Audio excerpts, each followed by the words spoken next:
جس میں ہمیں بہت ساری احتیاطیں بیان کی گئی ہیں مختلف چیزوں کے حوالے سے، جیسے کہ کچھ آلات ہیں کہ یہ ان آلات کا استعمال یہ ہوتا ہے، اور ہمارے فیضان مدینہ میں جیسے مسجد بھی ہے، مدرسہ بھی ہے، جامعۃ المدینہ بھی ہے اور دیگر مکاتب بھی ہیں، تو یہاں پر بھی وہ آلات نصب کیے گئے ہیں تاکہ کوئی خدا نخواستہ ایمرجنسی ہو، کوئی حادثہ ہو تو اس سے نمٹنے کے لیے فوراً ہی کوئی کام کیا جائے، کوئی پیش رفت کی جائے۔ تو آئیے میں اس اعتبار سے بھی آپ کو ایک مدنی گلدستہ آپ کو دکھانے کی کوشش کرتے ہیں۔ آپ دیکھیے کہ یہ سامان جو ہم آپ کو دکھا رہے ہیں ان کی کتنی افادیت ہے اور کتنی ضرورت ہے، اور اس کا استعمال کرنا یا استعمال آنا ہمارے لیے کتنا فائدہ مند ہے۔ آئیے مدنی گلدستہ دیکھیے۔ صلو علی الحبیب صلی اللہ تعالی علی محمد صلی اللہ علیہ وسلم۔ آگ بجھانے کے یہ جو سلنڈر ہیں لال کلر کے جو آپ دیکھتے ہیں، یہ بھی ایک طرح کے نہیں ہیں۔ یہ آگ بجھانے کی وہ تمام چیزیں ہیں جو بنیادی طور پہ ہمارے پاس فیکٹری میں، اس میں سے کچھ چیزیں گھروں میں ہر وقت موجود ہونی چاہیے، جن میں سے سب سے پہلے یہ سلنڈر ہے، آگ بجھانے کا آلہ جسے کہا جاتا ہے، فائر ایکسٹنگوشر، اس کا موجود ہونا سب سے زیادہ ضروری اور اہم ہے۔ اس میں 3-4 طرح کی اقسام آتی ہیں، جس میں سے یہ پاؤڈر والا جو ہے یہ ہر طرح کی آگ کے لیے استعمال ہوتا ہے۔ ان کیس آف ایمرجنسی یہ بندے اگر آگ کی لپیٹ میں آ جائے تو ہم اس کے اوپر لپیٹ دیتے ہیں اس کو، یا کوئی بھی چیز اگر آگ پکڑ لیتی ہے اس کو اس کے اوپر ڈال دیا جاتا ہے۔ فیضان مدینہ نے ایک بہت اچھا قدم کیا ہے کہ انہوں نے ان سب چیزوں کا استعمال کیا ہے۔ تیرا شکر مولا دیا مدنی ماحول، عطائے حبیب خدا مدنی ماحول، عطائے حبیب خدا مدنی ماحول، ہے فیضان غوث و رضا مدنی ماحول، ہے فیضان غوث و رضا مدنی ماحول، تیرا شکر مولا دیا مدنی ماحول۔ سلنڈر ہے، فائر ایکسٹنگوشر، یہ مختلف اقسام کے ہیں۔ یہ اس میں ڈی سی پی ڈرائی پاؤڈر ہوتے ہیں، CO2 ہوتے ہیں، AFFF ہوتے ہیں، تو یہ مختلف فائر پر کام کرنے کے لیے استعمال کیے جاتے ہیں۔ الیکٹرک کی آگ کے اوپر زیادہ تر جو یوز ہوتے ہیں ملٹی پرپز DCP جو ڈرائی پاؤڈر ہے، یہ ہر قسم کی آگ کے اوپر اس کو یوز کر سکتے ہیں۔ اس طرح CO2 بھی ہم جو یوز کرتے ہیں الیکٹرانک آلات کے اوپر، کمپیوٹر، ٹی وی وغیرہ اس طرح کی جو چیزیں ہیں اس پر ہم CO2 یوز کرتے ہیں فائر پر، تو اس کی وجہ سے یہ ہوتا ہے کہ اس کے استعمال کرنے سے آگ بجھ جاتی ہے، لیکن اس سے اس کے نقصانات نہیں ہوتے۔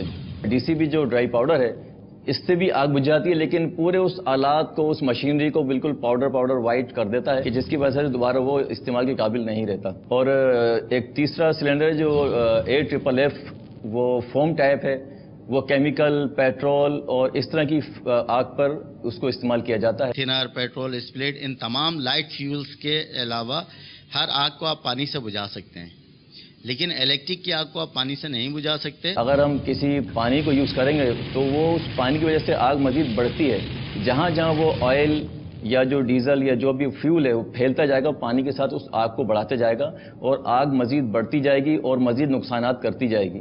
تو لہذا اس کیمیکل اور ڈیزل وغیرہ کی آگ پر ہم AFFF فوم ٹائپ یوز کرتے ہیں، کہ جس کی وجہ سے وہ اس لیکوڈ سے ہلکا ہوتا ہے اور اس کے اوپر اپنی ایک لیئر بناتا چلا جاتا ہے۔ اس لیئر کی وجہ سے وہ آگ کی آکسیجن اور آگ کو بالکل کٹ کر دیتا ہے، جیسے ہی آکسیجن کٹ ہوتی ہے اور وہ آگ وہیں پر فوری طور پر بجھا دی جاتی ہے۔ مطلب وہ کورڈ کرتا ہے، کوٹڈ کر دیتا ہے، اس کو یوں کہیں گے آپ، ہے نا؟ جی، اس کو کوٹڈ کر دیتا ہے کہ وہ کوٹ ہو جاتا ہے اور اس کو آکسیجن پرووائڈ نہ ہو، جی، اس کو آکسیجن سے اس کو روکا جائے تاکہ یہ مزید پھیلنے سے بچے۔ بعض لوگوں کو یہ ہوتا ہے کہ ان کو پتہ نہیں ہوتا، یہ سلنڈر پڑے ہوتے ہیں، حادثات کی جگہ پر آگ لگی ہوئی ہے اور کسی کو پتہ ہی نہیں ہے کہ یہ چلتا کس طرح ہے، تو اس کا استعمال بالکل ہی نہایت آسان ہے۔ آپ یہ لاک پن ہوتی ہے، اس میں سمپل ایک آپ نے اس کو کھینچنا ہے تاکہ یہ حادثے سے پہلے کوئی دبا نہ دے، بس آپ نے سمپل پن کھینچی اور دبا دیا اور بس اس میں سے پاؤڈر نکلے گا اور آگ بجھانے کا کام کرے گا وہ. خدا نخواستہ کہیں آگ لگ گئی تو آپ اس میں فائر بلینکٹ ڈال سکتے ہیں. کتنی دیر میں یہ آگ گھر پر یا اطراف پر قابو پانے میں کامیاب ہو جاتی ہے؟ حاجی صاحب، ایک فائر جو ایک چھوٹی سی فائر ہوتی ہے اس کو بڑی آگ ہونے میں صرف 3 منٹ کا وقفہ درکار ہوتا ہے. کوئی رکاوٹ درکار نہ ہو تو ایک بہت بڑی آگ بن جاتی ہے. ایک کمرے کی آگ 3 منٹ کے اندر پورے کمرے کو ختم کر دیتی ہے.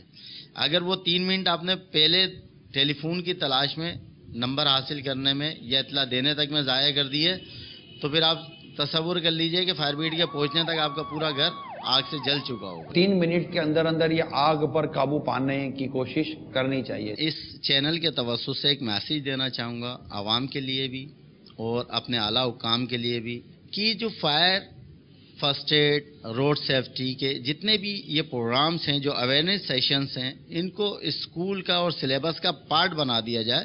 اور عوام سے یہ درخواست ہے کہ یہ ایک چھوٹا سا آلہ جو آگ بجھانے کا ہے، جس کو ہم فائر ایکسٹنگویشرز کہتے ہیں، جو 1000 روپے سے لے کے شاید 3000 روپے تک کی کاسٹ کا ہو، یہ ہر گھر میں، ہر شاپ پہ، ہر فیکٹری میں، ہر جگہ پر انسٹال کریں. ہمارے وہاں لوگ fire brigade, rescue, bomb disposal, casualties ایسے اداروں کے نمبر اپنے پاس سیف نہیں رکھتے. ڈائریکٹ فائر بریگیڈ کو کال نہیں آتی، جس کی وجہ سے ہم تک پہنچنے میں اطلاع جو ہے وہ لیٹ ہو جاتی ہے.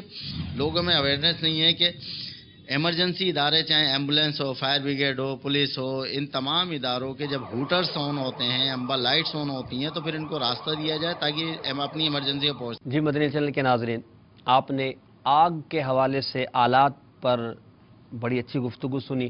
نگران شورا میں مدنی پھول دیے اور ہمارے دیگر اسلامی بھائیوں نے اس بارے میں مدنی پھول دیے.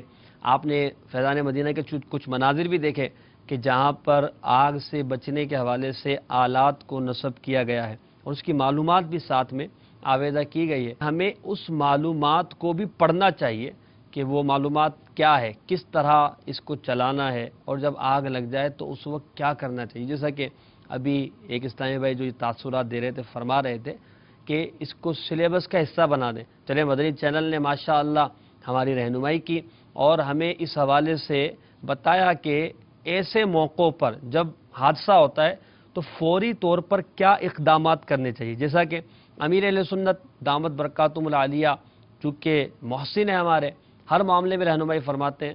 تو بھگدڑ جب مچ جائے یا کوئی بہت بڑا حادثہ ہو جائے، لوگ بھاگ رہے ہوں، تو اس وقت آپ نے ایک احتیاط بتائی کہ جب ایسا کوئی سلسلہ ہو کہ لوگ ادھر ادھر بھاگ رہے ہوں، کہ بڑی بھگدڑ مچ گئی، کوئی ادھر جا رہا ہے، کوئی ادھر جا رہا ہے، تو بجائے آپ بھاگنے کے کسی شے کا سہارا لے کر اس سے چمٹ جائیں.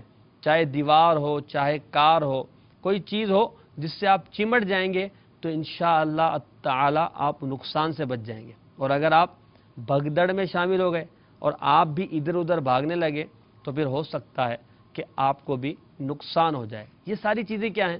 احتیاط ہیں، جسے کہتے ہیں حفظ ما تقدم کے تحت سمجھنے کے لیے، یعنی پہلے سے ہم سمجھ لیں گے تو انشاءاللہ عز و جل ہم اس میں خدا نہ خواستہ کبھی کسی حادثے کا شکار ہوں، اللہ نہ کرے ہوں، تو اس معاملے میں جو ہماری رہنمائی ہے اس پر ہم عمل کر کے اپنے آپ کو اور دیگر لوگوں کو بچا سکتے ہیں. انشاءاللہ عز و جل کچھ دیر بعد نگران شورا دامت برکاتہم العالیہ ہمارے ساتھ سلسلے میں شامل ہوں گے. اس سے پہلے آئیے ہم انشاءاللہ کچھ ڈاکٹرز کے تاثرات آپ کو سناتے ہیں. صلو علی الحبیب صلی اللہ تعالی علی محمد صلی اللہ علیہ وسلم.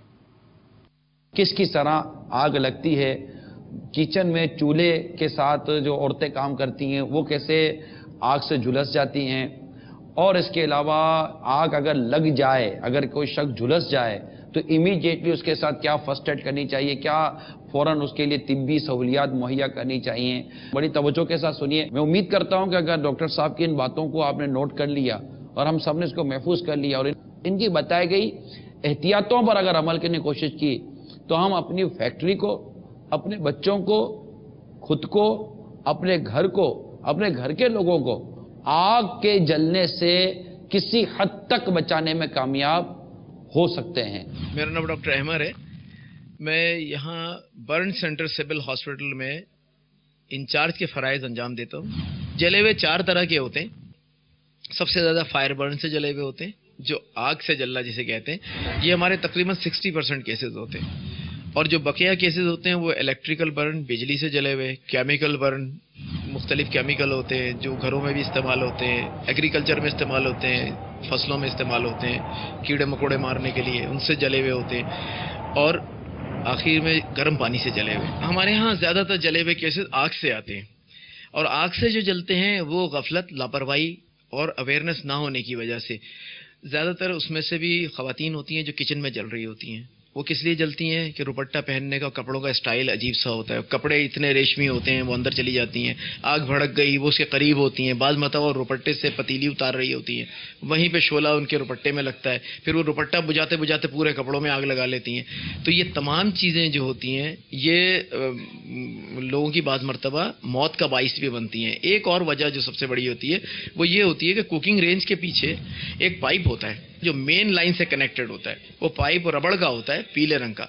اب وہ ربڑ کا پائپ کچھ دن کے بعد جا کے سال، 2 سال، 4 سال کے بعد ہارڈ ہو جاتا ہے، سخت ہو جاتا ہے. سخت ہونے کے بعد وہ چٹکتا ہے جیسے عام پائپ چٹکتے ہیں، اس میں سے گیس لیک ہونا شروع ہوتی ہے. تو لوگ کبھی پرواہ بھی نہیں کرتے، 10-10، 20-20 سال سے وہ پائپ لگا رہتا ہے. اس کو اگر چینج کر لیں ہر 3 سال بعد، 4 سال بعد، تو وہ اس خطرے کا باعث نہیں بنے گا، کیونکہ آگ اس میں سے گیس نکلنا شروع ہوتی ہے. اچھا، کچن رات میں بند کر دیے جاتے ہیں. جب رات میں وہ بند کر دیے جاتے ہیں، صبح جب اہل خانہ اٹھتی ہیں، خاتون خانہ، تو وہ جا کے ماچس جلاتی ہیں بچے کو ناشتہ بنانے. اس وقت وہ ویسے بھی نیند میں ہوتی ہیں، انہیں اتنا ذہن میں ہوتا بھی نہیں کہ کیا اسمیل آ رہی ہے، ایک دم بلاسٹ ہوتا ہے. اچھا، جب وہ بلاسٹ ہوتا ہے وہ اتنا شدید ہوتا ہے کہ بعد میں جا کے کوئی اس بات کا سروے کر کے اندازہ نہیں لگا سکتا کہ ایک نوب کھلی رہ گئی تھی چولہے کی یا وہ پائپ کے اندر کوئی پرابلم تھا. میں نے بتلایا نا، تھوڑی سی غفلت، لاپرواہی اور اویئرنیس کی کمی کی وجہ سے یہ سارے حادثات ہوتے ہیں. ایک اور غلطی یہ کرتے ہیں لوگ کہ چولہا پہلے کھول دیتے ہیں، اس کے بعد ماچس جلانا شروع کرتے ہیں. یہ کیسز بھی ہمارے پاس ہے. اب گیس نکل رہی ہے، چولہا تو ابھی سٹارٹ نہیں ہوا، اگنٹ نہیں ہوا، وہ مشعلہ نہیں بنا اس میں، اور گیس نکلنا شروع ہوئی. اور گیس آپ کے قریب آ رہی ہے، آپ کو اندازہ نہیں ہے. وہ جب آپ لگاتے ہیں تو گیس تقریباً اس تک پہنچ چکی ہوتی ہے جو شخص اس چولہے کے قریب کھڑا ہوا ہوتا ہے.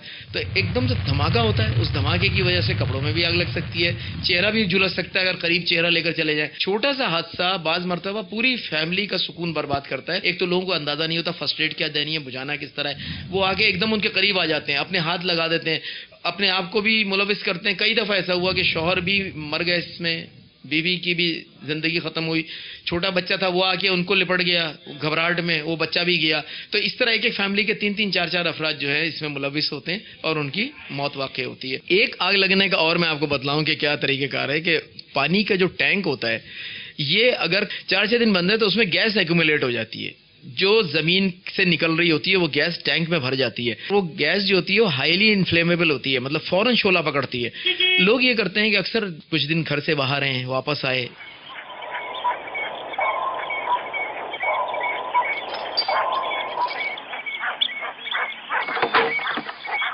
رات کو آنے کے بعد گھر میں ٹینک کا پانی دیکھتے ہیں موٹر چلانے سے پہلے.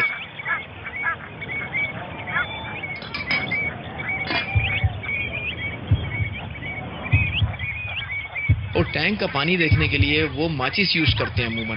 وہ جیسے ہی ماچس جلا کے ٹینک کے قریب لے کے جاتے ہیں وہاں ایک زبردست قسم کا دھماکہ ہوتا ہے. وہ لوگ سمجھ بھی نہیں پاتے ہیں کہ یہ دھماکہ ہوا کس وجہ سے. جب بھی کوئی ٹینک بند ہوگا، چاہے وہ پانی کا ہو، سمپل واٹر کا ہو یا سیوریج کا، سیوریج میں تو بہت زیادہ گیسز بھری آتی ہیں بہت جلدی، واٹر میں تھوڑا سا ٹائم لگتا ہے، لیکن یہ گیسز اس کے اندر اسٹاک ہو جاتی ہیں اور نہیں پتہ کہ کون کون سی گیسز اس کے اندر جمع ہو گئی ہیں. ٹینک ہوتا ہے، اس کے اوپر جو ڈھکن ہوتا ہے لوہے کے، عموماً جب ہم ڈھکن کو اٹھاتے ہیں تو اس سے بھی ایک رگڑ پیدا ہوتی ہے جسے چنگاری اسپارک ہونے کا چانس ہوتا ہے.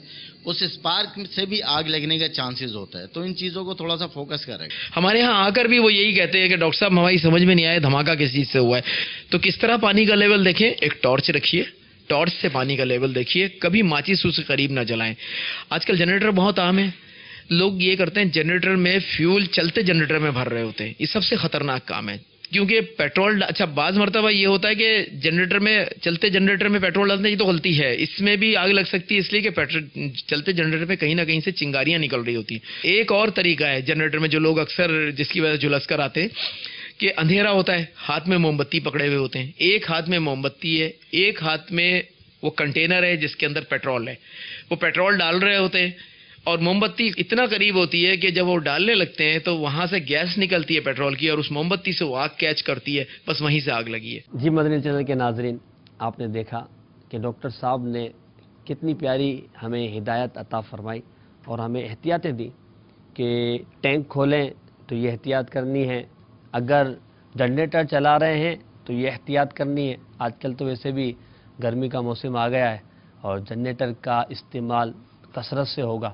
تو لہٰذا جب آپ جنریٹر چلانے جائیں تو برائے کرم ہمارے ان مدنی پھولوں کو بھی یاد رکھیے گا، جنریٹر کے قریب ماچس نہیں جلائیے گا، جنریٹر چلتے چلتے آپ اس میں پیٹرول وغیرہ نہ ڈالیے گا، کہیں ایسا نہ ہو کہ کوئی بہت بڑا حادثہ ہو جائے، اور کہیں ایسا نہ ہو کہ آپ بولیں کیا ہوتا ہے، تھوڑی سی تو چیز ہے، خالی پیٹرول ہی تو ڈال رہا ہوں، کہیں ایسا نہ ہو کہ آپ کا اس کو تھوڑا سا چھوٹا سا سمجھ لینا آپ کے گھر والوں کے لیے بہت بڑے صدمے کا سبب بن جائے، بہت بڑے صدمے کا۔ جی ہاں، ہم یہی سمجھتے ہیں یار معمولی سی تو ہے، چھوٹی سی تو ہے، ماچس بھی تو اتنی سی ہوتی ہے۔ تو ان احتیاطوں کو یقیناً ہمیں استعمال کرنا چاہیے اور اپنے ذہن میں ان کو رکھنا چاہیے۔ ہاں بعض اوقات ہوتا ہے کہ وہ بندہ جلدی میں ہوتا ہے تو ذہن میں نہیں رہتا کہ مجھے کرنا کیا ہے، تو وہ اپنی عادت کے مطابق ہی وہ سب کچھ کر رہا ہوتا ہے، پھر کبھی کوئی نقصان ہو جاتا ہے، کبھی کوئی حادثہ ہو جاتا ہے، تو پھر اس سے وہ یاد آتا ہے کہ ہاں یار چینل پہ وہ بتایا تھا کہ یوں نہیں کرنا تھا، مگر اب اس کا سوچنا، اب اس کا یاد آنا شاید اس کو فائدے مند نہ ہوگا۔ ہاں آئندہ شاید وہ اپنے گھر والوں کو وصیت کرے کہ بھائی میں نے سنا تھا، اس کے باوجود احتیاط نہیں کی تھی، آپ احتیاط کیجیے گا۔ اسی طرح انہوں نے جیسے کہا کہ اگر کسی کو آگ لگ گئی یا کوئی کسی حادثے کا شکار ہو گیا تو اب اس کو بچانے کے لیے اس سے لپٹ نہیں جانا چاہیے، اس کے قریب جا کر اس پر ہاتھ ماریں گے تو آپ اسے شاید بچانے کے چکر میں خود ہی اس کی لپیٹ میں آ جائیں گے۔ احتیاط کو اپنائیے، احتیاط کو اپنائیے، جس چیز کا آپ کو تجربہ ہونا وہی کام کیجیے، جس چیز کا تجربہ نہ ہو اس کام میں ہاتھ نہ ڈالیے، ورنہ کہیں ایسا نہ ہو ہم فائدے کے لیے کوئی کام کرنے جا رہے ہوں اور نہ تجربے کاری کی وجہ سے ہم نقصان اٹھا لیں، اور وہ نقصان ایسا ہو کہ پھر وہ ہمیں زندگی بھر یاد رہے۔ تو تجربہ بھی ہونا چاہیے، احتیاط بھی ہونی چاہیے، علم بھی ہونا چاہیے، معلومات بھی ہونی چاہیے۔ یہاں ایک بات ذہن میں آ رہی ہے، وہ یہ کہ جو دنیاوی معاملات میں ہم اتنی احتیاطوں کی بات کر رہے ہیں کہ آپ دیکھیں کہ احتیاط، علم، معلومات کے بغیر ہم نہیں بچ سکتے، سمجھ میں نہیں آتا نا۔ تو دینی معلومات، دینی معاملات کو کیا بغیر جانے، بغیر سمجھے، بغیر ان کی احتیاطوں کو کیا علم حاصل کیے ہم دینی معاملات میں گفتگو کرتے رہتے ہیں، معاذ اللہ اپنی طرف سے باتیں کہتے ہیں کہ حدیث پاک میں یوں آیا ہے، اللہ تبارک و تعالیٰ نے یوں فرمایا، حالانکہ نہ وہ حدیث پاک ہوتی ہے نہ وہ اللہ تبارک و تعالیٰ کا فرمان ہوتا ہے۔ تو جہاں دنیاوی معاملات میں ہم احتیاط کا ذہن دے رہے ہیں، امیر اہل سنت دامت برکاتہم العالیہ اپنے مدنی مذاکروں میں ہمیں یہ بھی ذہن دیتے ہیں کہ دین کے بارے میں گفتگو کرنے سے پہلے سوچ لیجئے کہ آپ جو بات کہہ رہے ہیں، جس کو آپ یہ کہہ رہے ہیں کہ سرکار صلی اللہ تعالیٰ علیہ وسلم کا فرمان ہے، کیا واقعی سرکار کا فرمان ہے؟ کسی عالم دین سے آپ نے اس کی تصدیق کروائی ہے؟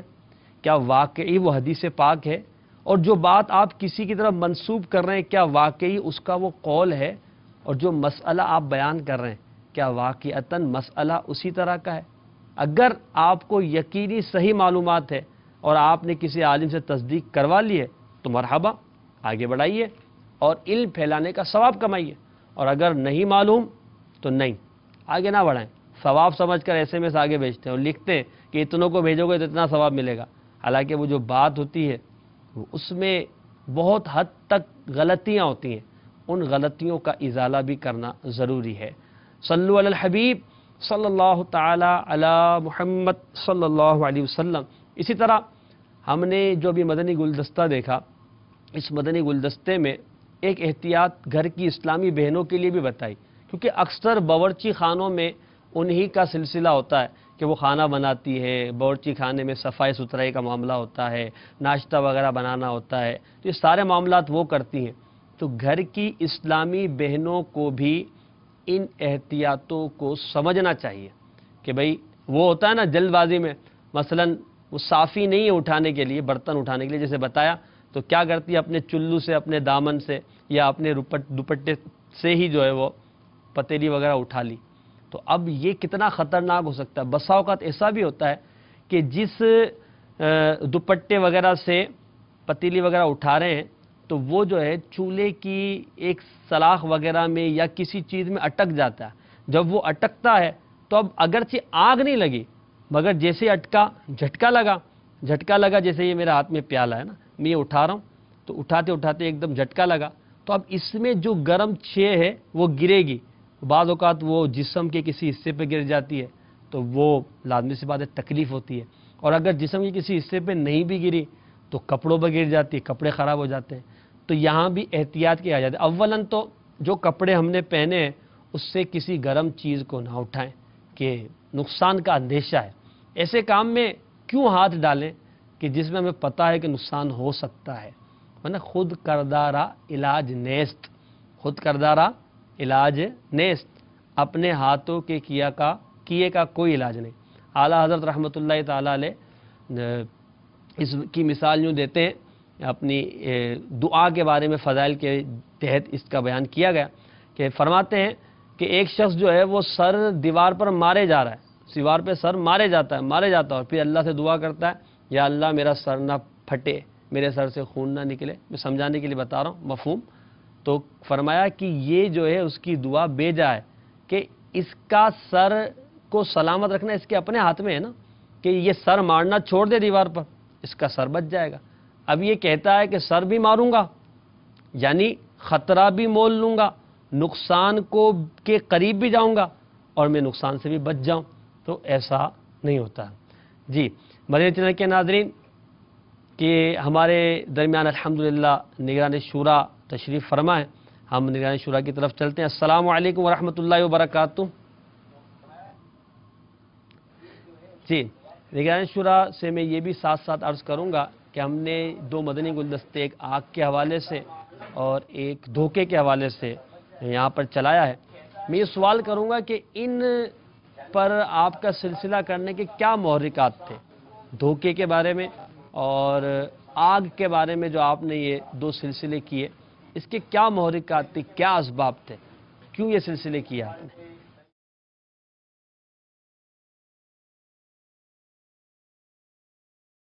وعلیکم السلام ورحمۃ اللہ وبرکاتہ. الحمدللہ عز و جل. ابھی مدنی چینل کا یہ جو سلسلہ ہے ایسا کیوں ہوتا ہے، اس کی بنیادی سمجھیے کہ یاد دہانی تھی جو آپ یہ جو آج اپنے سلسلے کا رکھا ہے. اور اس میں یہ ہے کہ ہم اس سلسلوں کے ذریعے ہم آپ کو بتاتے رہے ہیں کہ ایسا نہیں کرنا چاہیے تھا ورنہ ایسا ہو جائے گا، ایسا نہیں کرنا چاہیے تھا کہ ورنہ ایسا ہو جائے گا. تو یہ اس کی بنیاد تھی ہمارے یہ سلسلے کی. ہمیں یاد ہے کہ میں بیرون ملک تھا تو ہمارے ملک میں ایک سنیما گھر میں دھماکہ ہوا تھا اور اس پر سلسلہ کیا تھا ہم نے. پھر اس کے بعد پھر ایک سنیما گھر میں دھماکہ ہوا اور اس پہ کئی جانے چلی گئیں فلم دیکھتے دیکھتے. اس پر ہم نے سلسلہ کیا ایسا کیوں ہوتا ہے. ہم چونکہ گزرے ہوئے واقعہ سے عبرت حاصل نہیں کرتے، جس کی وجہ سے ہمیں عموماً اس طرح کے حالات و معاملات کا سامنا کرنا پڑا ہے. اگر ہم گزرے ہوئے واقعے سے عبرت حاصل کریں، جیسے عبرتناک خبریں مدنی چینل پہ دکھائی جاتی ہیں، اسی طرح ایسا کیوں ہوتا ہے یہ سلسلہ دکھایا جاتا ہے. تو اس طرح کے کچھ اخبار کی خبریں آتی ہیں، کچھ اس طرح کے لوگوں سے مل جل کر پتہ چلتا ہے یار ایسا ہو رہا ہے، ایسا ہو رہا ہے، ایسا ہو رہا ہے، ایسا بھی ہو گیا، ایسا بھی ہو گیا، ایسا بھی ہو گیا. تو ہم سلسلہ لے کر آئے تھے کہ آخر ایسا کیوں ہوتا ہے، اس کے ہونے کے اسباب کیا ہیں. آخر آپ کو نزلہ ہوا تو کیوں ہوا، آپ کے گلے میں درد ہوا تو کیوں ہوا، آپ کے بدن میں درد ہے تو کیوں ہے، آپ کے سر میں درد ہے تو کیوں ہے، آپ کو فلاں بیماری لگ گئی تو کیوں لگی ہے. جب تک کہ اسباب اور ریزن کو ڈھونڈا نہیں جائے گا اور دور نہیں کیا جائے گا بیماری دور کیسے ہو سکتی ہے؟ تو ہم اس سلسلے کے ذریعے آپ تک گویا کہ ایک طرح سے اسباب لے کر آتے ہیں کہ یہ ریزن ہے، یہ سب ہے، اس وجہ سے پورا ہوتا ہے، اور کوشش یہ کی جاتی ہے، آپ کو نیکی کی دعوت دی جاتی ہے کہ آپ ان چیزوں کو لے کر اپنے آپ کو درست کریں، میں بھی درست کروں، آپ بھی درست کریں۔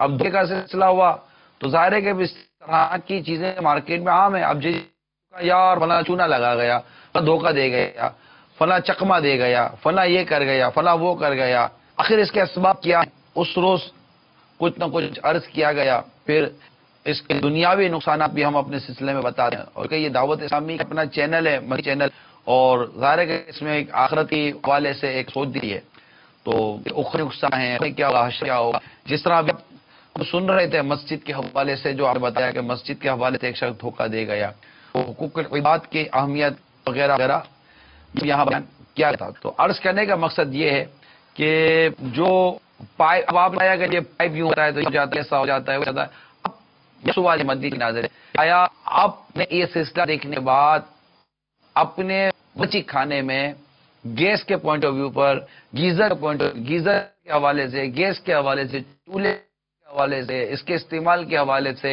اور اس کی پائپ لائن کے حوالے سے، اس کے نوزلز کے حوالے سے جو کچھ کہا گیا تھا کہ جناب یوں آگ لگ جائے گی، یوں آگ لگ جائے گی، ایسا ہو جائے گا، ویسا ہو جائے گا، کیا نتیجہ نکلا؟ کس نے کیا تبدیلی کی؟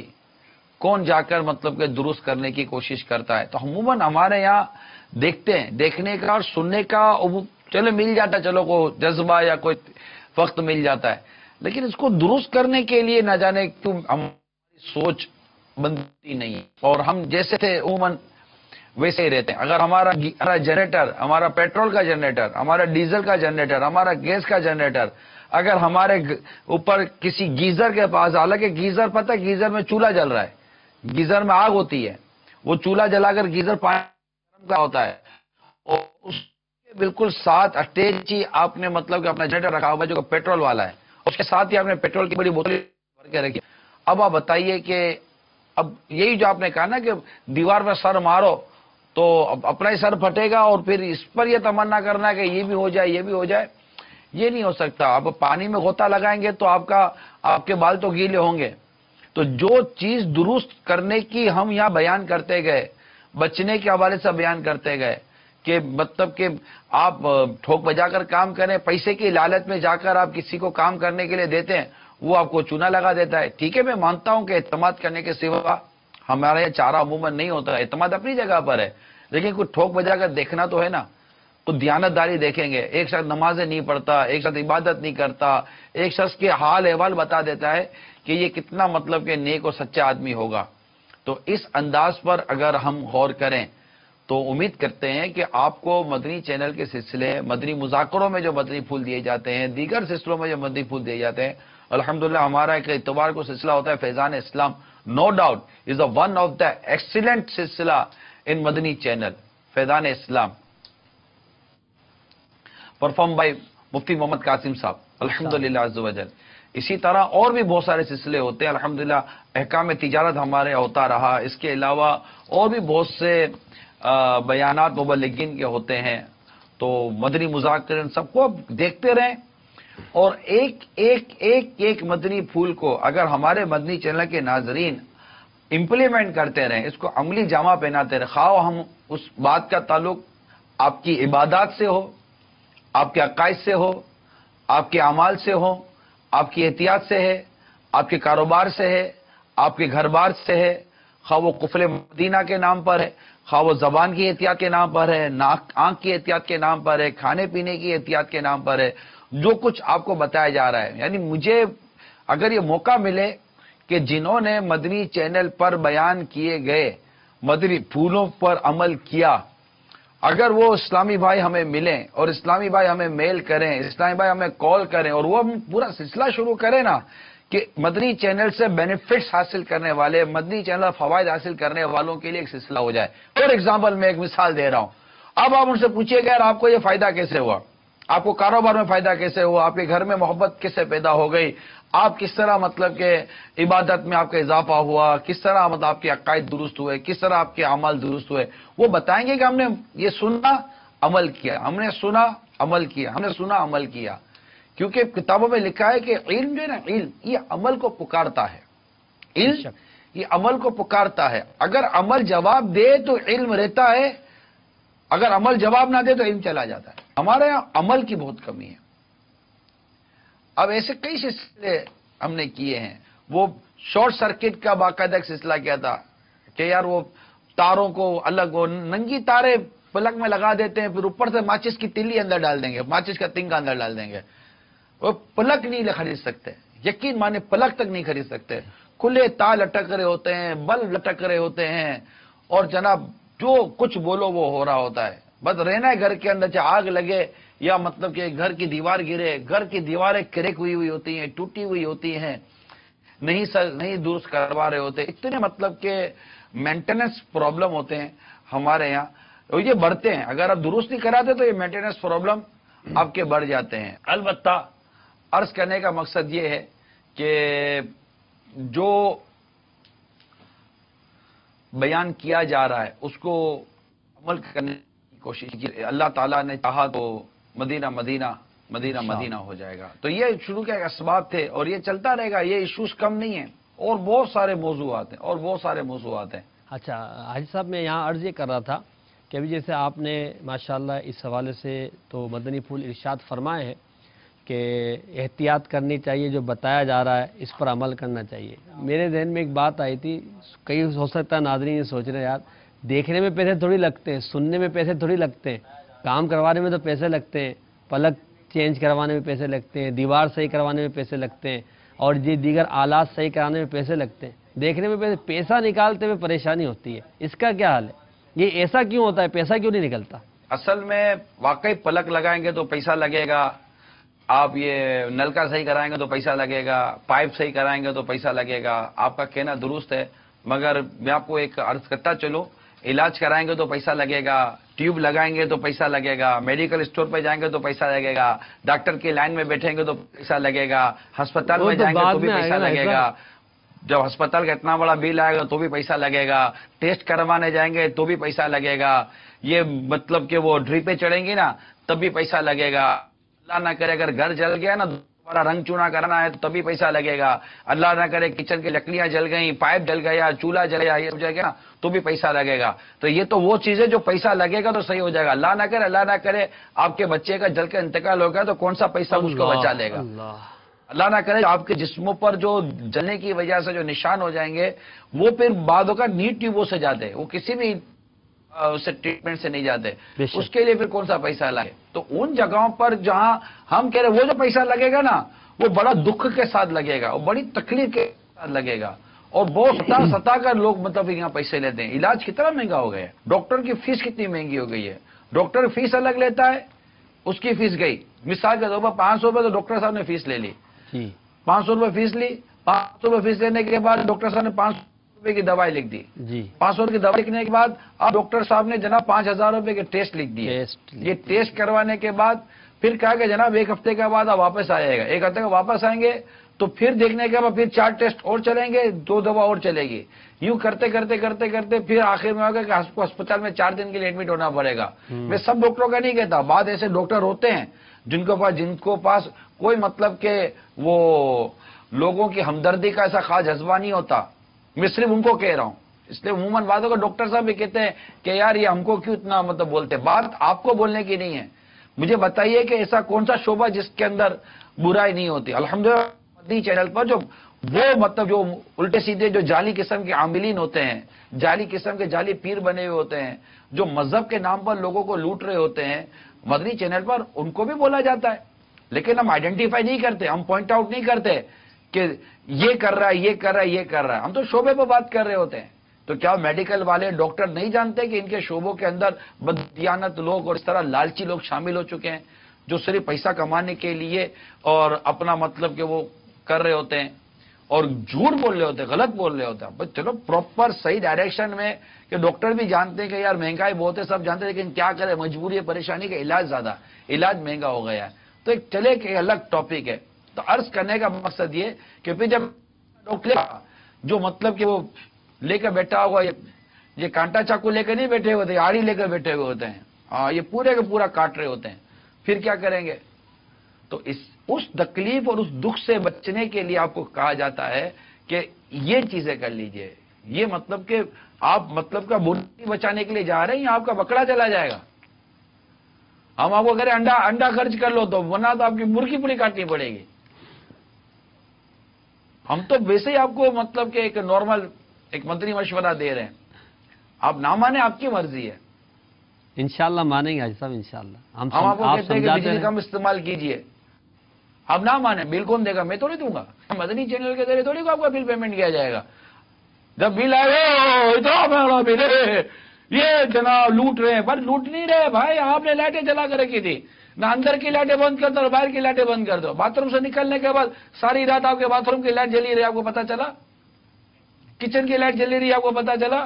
وہ کیا کر رہے ہیں؟ ہم تو بہتر آپ کو سمجھاتے تھے بھائی نہیں کرے، ضرورت کی لائٹ استعمال کریں. اور ڈاکٹر صاحب نے اتنا بڑا بل دے دیا، احتیاط کر دے. میڈیکل والے اتنا بل دے دیا. بھائی لیبورٹری ٹیسٹ اتنا بڑا، وہ خون نکالتا ہے، خون کے ساتھ ساتھ آپ کے پیسے بھی نکل رہے ہوتے ہیں. یہ سب آپ کو سمجھاتے ہیں مدنی چینل پر، اور سمجھاتے رہیں گے انشاءاللہ اللہ کی رحمت سے سمجھاتے رہیں گے. آپ نہ سمجھے تو ٹھیک ہے، مگر یہ نہیں کہہ سکتے کہ کوئی سمجھا نہیں ہے. سمجھنے والے سمجھتے ہوں گے اور عمل کرنے والے عمل کرتے ہوں گے. الحمدللہ. سمجھانا فائدے سے خالی نہیں ہے. ہمیں ہمارا رب فرما چکا وَذَكِّرْ فَإِنَّ الذِّكْرَ تَنفَعُ الْمُؤْمِنِينَ. تو سمجھاؤ کہ سمجھانا، اور سمجھاؤ کہ سمجھانا مسلمانوں کو فائدہ دیتا ہے. اور انشاءاللہ تعالی اگر اچھی نیت سے ہم سمجھائیں گے، اچھی نیت سے بتائیں گے، اللہ کی رحمت سے ہمارا ثواب کہیں بھی نہیں گیا. اگر آپ اچھی نیت سے سن رہے ہوں گے تو آپ کا ثواب کہیں نہیں گیا، بلکہ آپ آگے بڑھائیے، آپ اس کی نیکی کی دعوت عام کیجئے.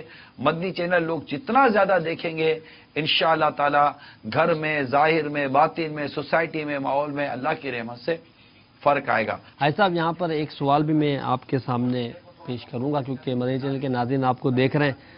آپ ماشاءاللہ ساؤتھ افریقہ کے سفر پر ہیں مدنی قافلے میں، تو وہاں کے حوالے سے بھی کچھ آپ بیان فرما دیں، مدنی پھول دے دیں. جب تک کورس کا سلسلہ اگر ہے تو وہ بھی انشاءاللہ شامل کر لیا جائے گا. اور یہ بھی مدنی چینل کے ناظرین کو مدنی پھول عطا فرمائیے کہ قافلوں میں سفر کرنے کی کیا برکتیں اور کیا اہمیت ہے. آپ وہاں آپ کا سفر کیسا ہے، وہاں دعوت اسلامی اور دین کے مدنی کاموں کے حوالے سے کیا کیا برکتیں ملتی ہیں سفر میں، آپ کا سفر وہاں کن اسباب کے تحت ہے، تو وہ بھی انشاءاللہ بیان کیجیے گا. مگر ایک کال جو ہے ہم سلسلے میں شامل کرتے ہیں. صلو علی الحبیب صلی اللہ تعالی علی محمد صلی اللہ علیہ وسلم. السلام علیکم ورحمۃ اللہ وبرکاتہ. وعلیکم السلام ورحمۃ اللہ وبرکاتہ. طاری محمد عمر. ایسا کیوں ہوتا ہے؟ میں بے شمار معاشرتی برائیوں کے حوالے سے اصلاح کی جاتی ہے اور نہایت مفید مدنی پھول دیے جاتے ہیں. میرا ایک اہم موضوع اس کے حوالے سے حدیث پاک کا واقعہ بیان کیا گیا، قرض لینا اور دینا. اس کے حوالے سے میری گزارش ہے کہ مدنی پھول ہے، کیونکہ قرض لینا جو ہے نا یہ بعض لوگوں کو بھی عادت بن جاتی ہے اور بلا ضرورت یعنی ایک عادتاً اس کو اختیار کر لیا جاتا ہے. السلام علیکم ورحمۃ اللہ وبرکاتہ. وعلیکم السلام ورحمۃ اللہ وبرکاتہ. جی حاجی صاحب یہ دو سوال ہوگا، ایک میرا اور ایک یہ کالر کا. ایک تو سفر کے حوالے سے یہ ہے کہ یہاں بھی ظاہر ہے جب سفر پر آدمی نکلتا ہے تو طرح طرح کے تجربات ہوتے ہیں، لوگ آتے ہیں، ملتے ہیں، بات کرتے ہیں. سر ایک مسئلہ مجھے سفر میں پتہ چلا، میں چاہوں گا کہ اس کے لیے میں نے عرض کی تھی یہاں مولی کے شاہد میں، اگر ایک موقع ملا تو ہم انشاءاللہ بیٹھ کر اس پر کوئی مدنی چینل کے ناظرین سے بات کریں گے. شاہد بھائی please come attend with me. یہ انگلش مطلب یہ بول لیتے ہیں، ہمارے پاس تھوڑا سا مائک سسٹم کا پرابلم ہے. ڈیفینیٹلی ہم تھوڑا سفر میں تو یہاں کوشش کروں گا کہ ہم ایک مائک سے یوں گزارا کر لیں. شاہد بھائی پلیز. تو بیٹی یہ ہے کہ یہاں ایک مجھے وہ ایک صاحب ملے اور وہ کہہ رہے تھے کہ اور وہ الحمدللہ بڑے باذوق قسم کے تھے اور مدنی چینل کے کہتے کہ عاشق تھے، لور آف مدنی چینل، اور ہم ہمارے سلسلے بڑے شوق سے دیکھتے ہیں ماشاءاللہ، مدنی مذاکرے بھی شوق سے دیکھتے ہیں الحمدللہ۔ تو وہ بڑے روتے ہوئے ملے تھے اور انہوں نے ایک پرابلم بیان کیا کہ آپ مدنی چینل پر اس طرح کے سلسلے کرتے ہیں تو ایک میٹر ہے جس کو آپ اگر چاہیں تو مدنی چینل پر ڈسکس کر سکتے ہیں۔ You know Urdu, okay. تو یہ بھی چونکہ یہ ساؤتھ افریقہ کے ہیں اور پرابلم بھی یہیں سے مجھے بیان کیا گیا ہے۔ تو پرابلم یہ ہے کہ آخر ہم باہر آتے ہیں، means Pakistani, Indian, Bangla and other countries, اور وہ یہاں آ کر ڈیفینیٹلی روزگار کماتے ہیں، ارننگ کے وہ کمائیں اور خود یہاں بھی خرچ کریں تو گھر میں خرچ کریں۔ یہاں مطلب بعض اوقات اکیلے آتے ہیں، یہاں شادی کرتے ہیں، تو لیکن ہم کو نہیں کر رہے، ٹھیک ہے، لیکن شادی کرتے ہیں۔ فار ایگزامپل لیگل شادی کی ہے اور لیگل اسٹیٹس بھی ہے، اب یہاں پر گھر پھر بچے، تو وہ یہ کہہ رہے تھے کہ اب ہم یہاں پر جو رہتے ہیں تو جو ہمارے ملک کے اندر جو لوگ ہیں تو وہ ان کا ایک ہی بس نعرہ ہے، پیسہ بھیجو، پیسہ بھیجو، پیسہ بھیجو، send me money, send me money, send me money, every time send me money, why you don't send me money. وہ اس کا بیٹا وہاں گیا ہوا ہے، وہ پیسے بھیج رہا ہے، اس کے پیسے بھیجنے سے گھر بن گئے، یہ مطلب تو پیسہ بھیج۔ تو مطلب کہ یہی کہہ رہے تھے کہ آپ اس کو بتائیں کہ یہاں رہنے والے کے لیے بھی کچھ پرابلمس ہوتے ہیں، ادھر کے اپنے ایکسپینسز ہوتے ہیں، پھر وہ مطلب ان گھر میں بیماریاں ہوتی ہیں، پریشانیاں ہوتی ہیں، پھر یہاں ڈاکیومنٹیشن کے مسائل ہوتے ہیں، پھر ایسے ممالک کے اندر ٹیکسز کا بھی ایک اپنا میٹر ہوتا ہے کہ آدمی کی انکم اور پراپرلی یہاں ٹیکس ڈیڈکٹ کیا جاتا ہے، پراپرلی ٹیکس کٹتا ہے۔ تو ایسے پرابلم جو آ رہے ہیں، تو مدنی التجا یہ ہے کہ نو ڈاؤٹ کہ یہاں والوں کو اپنے گھر والوں کا خیال رکھنا چاہیے، کیونکہ بعض اوقات ایسا ہوتا ہے گھر والے قربانی دے کر پیٹ کاٹ کر آپ کو کسی باہر ملک بھیجتے ہیں، ہند میں ہیں، بنگلہ دیش میں ہیں یا امریکہ، اور کیونکہ عموماً ان ممالک کے لوگ نوکری کے لیے، کاروبار کے لیے دوسرے ملک میں نکلتے ہیں جن کے ملک کی کرنسی ڈاؤن ہوتی ہے، اکنومیکلی وہ ملک اس کے مقابلے میں کمزور ہوتا ہے۔ اب یہاں پر جیسے پاکستان کے مقابلے میں 1 روپے کے تقریباً وہ 12 روپے، 10 روپے، 12 روپے چلتے ہیں۔ عرب شریف میں جائیں، یو اے ای میں تو تقریباً 27-28 روپے کا، 27-28 روپے دیں گے تو وہاں کا 1 درہم ہے عرب شریف میں، عرب میں تو یہ ریال کا اور یہ 1-2 روپے کا فرق ہے۔ آپ مطلب کہ وہ یو کے چلے جائیں گے تو تقریباً 150 پونے 200، تقریباً اتنا ہے کہ بھائی اتنے روپے پاکستان تو 1 پاؤنڈ ملے گا۔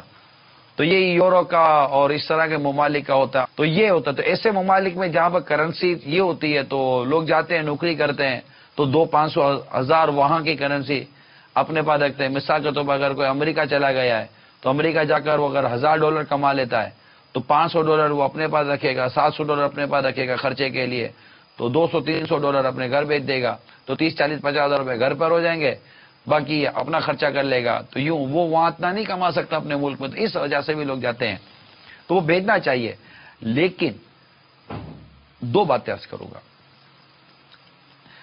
اور دونوں باتوں پر آپ اپنے طور پر، چونکہ یہاں انگلش ویورز بھی میں بھی دیکھ اور سن رہے ہوں گے افریقہ کے اندر، ہم اب پرابلم یہ ہے کہ ایک تو پیسے کی ڈیمانڈ، جیسی تیسی ڈیمانڈ نہ یہ، اچھا بعض اوقات تو پوچھتے بھی نہیں ہے کیسے ہو، کیسے گزر رہی ہے، تمہاری بیوی کیسی ہے، تمہارے بچے کیسے ہیں، بیٹا تم کو تکلیف تو نہیں ہے، نہیں، when you send me money, when you send me money, please please please, ارے امی ابھی تو بھیجے تھے، ختم ہو گئے، وہ تمہاری بہن کے گھر چلے گئے، اچھا امی ابھی تو بھیجے تھے، وہ ابو گئے تھے نا کہیں، وہ چیزیں لے کر وہ بھائی کو دے کر آ گئے، اچھا امی وہ ابھی تو بھیجے تھے، بیٹا وہ آج کل وہ نہیں چلاتا نا تو تھوڑے بہت کپڑے لے لیے تھے، اچھا بیٹا اور بھیجو، بیٹا اور بھیجو۔ اب بیٹا یہاں مطلب کہ گھرنے کی مشین بنا ہوا ہے، پیسہ کمانے کی مشین بنا، یا والد صاحب بنے ہوئے ہیں، بیٹے سے مراد والد صاحب ہی ہیں، اور وہاں اولاد پڑی ہوئی ہے، باپ کما کر بھیج رہا ہے اور نوٹیں چھاپ رہا ہے۔ ایک تو آپ کو یہ سوچنا چاہیے کہ وہ کیسے کما رہا ہے، حلال کما رہا ہے کہ حرام کما رہا ہے، جائز کما رہا ہے کہ ناجائز کما رہا ہے، اس کی وہاں پوزیشن کیا ہے، اس کی یہاں مطلب کہ رہتا کیسے، کھاتا کیسے، پیتا کیسے ہے، میڈیکل طور پر وہ فٹ ہے یا نہیں ہے، یہ وہ. پھر دوسرا یہ کہ وہ وہاں کرتا کیا ہے. ایسا تو نہیں کہ پیسہ تو بھیج رہا ہے لیکن الٹے سیدھے کام میں لگا ہوا اور اپنی آخرت کو داؤ پہ لگا رہا ہے. پھر ایسے لوگ بعض اوقات گھر والوں کا منہ بند کرنے کے لیے، گھر والوں کو کفالت کرنے کے لیے حرام ذریعہ استعمال کرتے ہیں. اچھا یہ صرف وہیں سے نہیں ہے، یہاں بھی ادھر والے بھی ڈیمانڈ کرتے ہوں گے، بیوی ڈیمانڈ کرتے ہو کہ بچے ڈیمانڈ کرتے ہوں. تو اس پر آپ کیا، آپ بھی تو اپنا وہ تجربہ بیان کریں. یہ لیے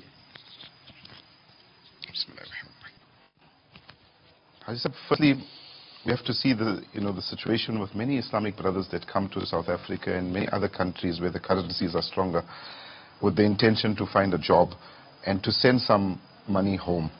Firstly, when they come to the foreign country, they spend all their money just to get here. Now they have to start from scratch. They don't have a house, and when they come, they don't just walk into a job. They have to first go and look for a job. کیا یہ ممکن ہے کہ آپ تھوڑا English Urdu mix کریں؟ کیونکہ عموماً ہمارا ایسا ہے کہ انٹیریئر کے بھی بہت لوگ یہاں آئے ہوئے ہوتے ہیں. تو that families if they are in Pakistan, in India or Bangladesh, whatever, so maybe that person families, they cannot understand English well. So because I know your English sufficient for our.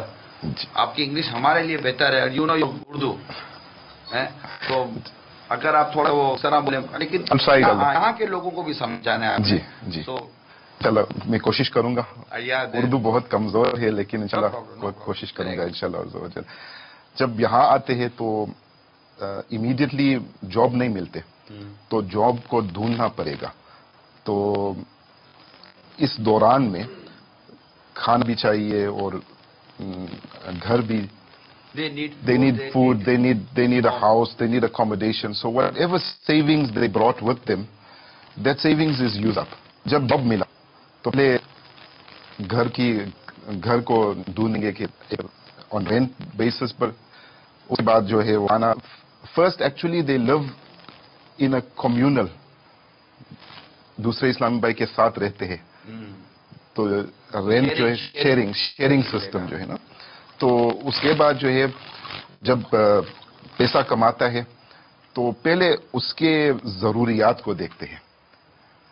تو اس دوران میں اگر وہ پیسے گھر بھیجے نا تو اس کے لیے مشکل ہوگی.